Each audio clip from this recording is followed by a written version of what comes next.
All right. Well, Kallie Mathews is joining me this week, and hopefully in the future too, because I got to admit, this whole Twilight thing has just exploded, and I know nothing about Twilight. I haven't read the books. That's so sad for you. It is. I went to the first movie, and I thought it would be a great television series. I like the whole vampire thing, but I'm like, whatever.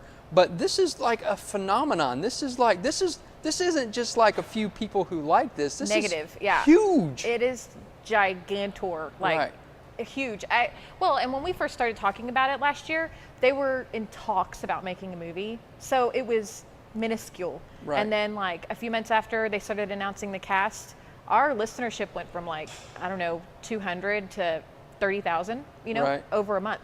It was nuts. Yeah. Now what made you? Were you a fan of the books? Is that why you started the Yes. whole podcast? Because we should say you have this podcast that is like this huge, and that's all you guys talk about is Twilight. We do. It's actually really funny. I read the books and loved them. I'm a big reader though, so I caught them around Christmas time a couple years ago, and work with high school kids. So that's all they were talking about. And I thought, well, this is a good series to read. Started reading it. Told my sister about it. She read them, and we started arguing about what was going to happen next because all the books weren't out yet. Right. And so, she was a big Rob or Edward fan, that kind of thing. And then I was kind of Switzerland in the middle. And so we just would constantly argue, and, it just started talking about it over the phone. And then, like I told you, I made my to-do list of things. I turned 30. Right. And one of the things was to get a podcast on iTunes, which I thought would be impossible. And got it on there. Yeah, it actually is very easy for any of you out there. So I did it, and my sister and I just argued for about a half an hour, and people love it. That's the magic of podcasting. If you can get that right dynamic, and I can't imagine two sisters arguing about something like Twilight. Well, that's brilliant. Well, thank you. I've never listened, but I'm sure it's good. But I'm not a Twilight fan. But everybody else in the world listens. Yeah. Yeah, it's fun. It's a lot of fun. And then we've gotten to do a couple of interviews, and we went to the premiere last year and did some really cool stuff. So I mean, when you have that stuff to talk to or talk about on top of just the books, it turns into a lot of time that you can spend on it. Now, did the Twilight people find you, or did you go to find them and say, hey, we're doing this podcast, you need to send us to the premieres? Well, we did do like the round of letters that said, hey, we're this podcast, but we did it with all of the agents of the actors, and we also sent it to Summit.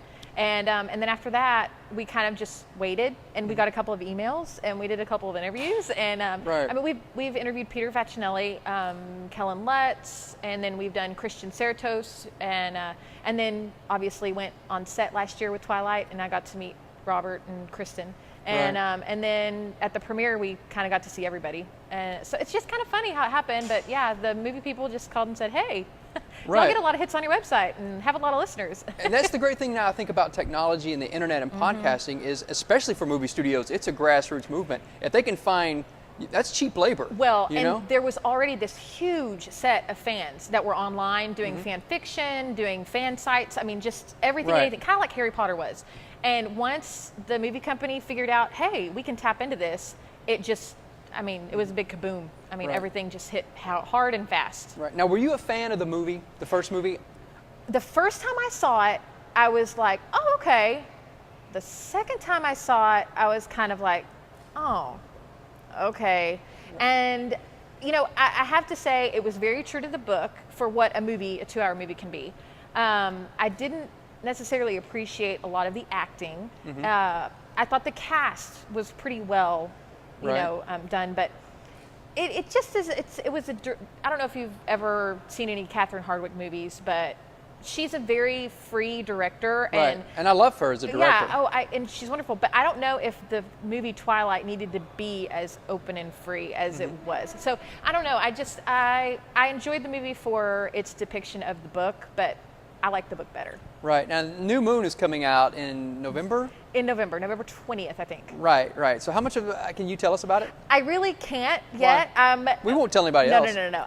We'll edit it out later. Yeah, we're kind of under an embargo about that. We actually did visit the set, and it was really a lot of fun. Right. And Cassie, my sister, actually went because I got to go to the set of Twilight. But got to talk to a few people. We'll get to tell you about that a little later. But I'll tell you, I am stoked about New Moon. Why? What's going to be different? Did they learn their lesson from the first one? I think not only did they learn their lesson, they've also got a budget increase.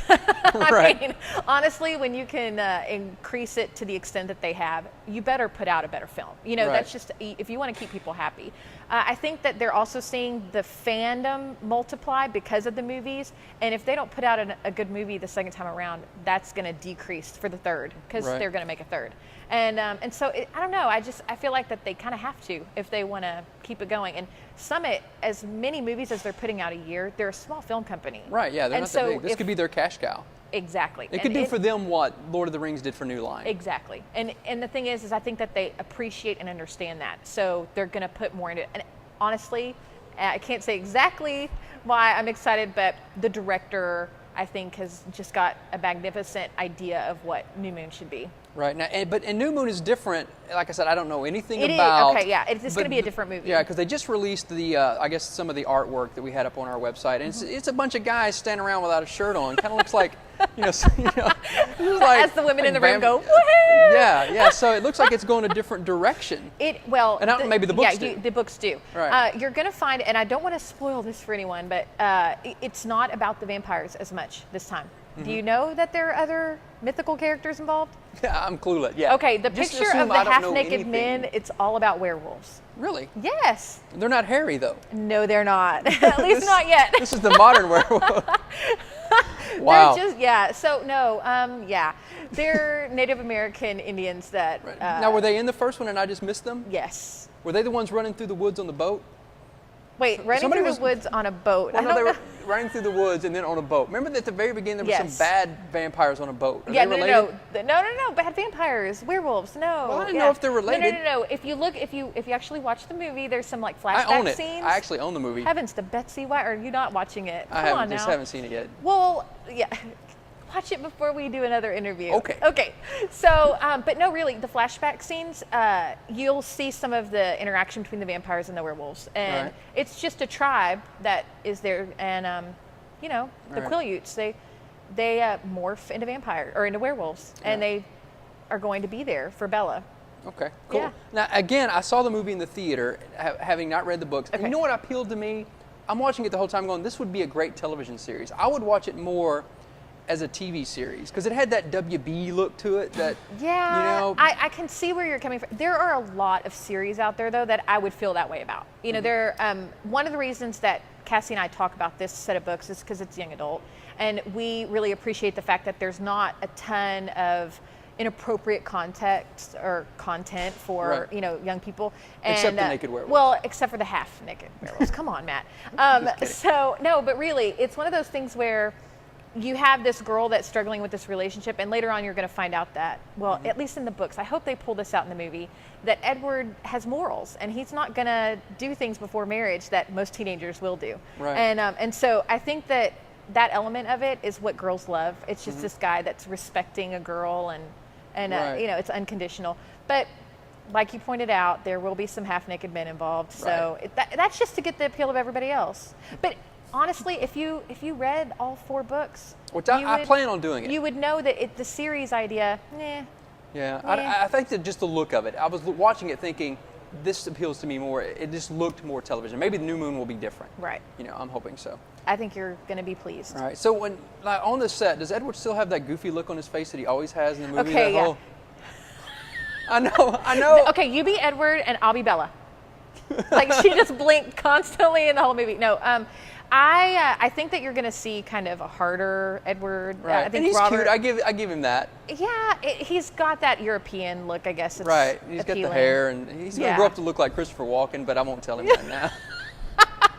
Love it. So, No, yeah, he's also pretty mysterious. He's not out there doing a lot of interviews. He's not Right. really, talking about himself. Like, he's not coming out with a bunch of big movies right now. So I Right. think a lot of people are more interested in the fact that they don't know who he is and they want to find out. It just adds to the mystique. So Yeah. cool. So you up to coming back month Sure. and telling us more about it? Yeah, that sounds good. Since you can't tell us anything now. I can't.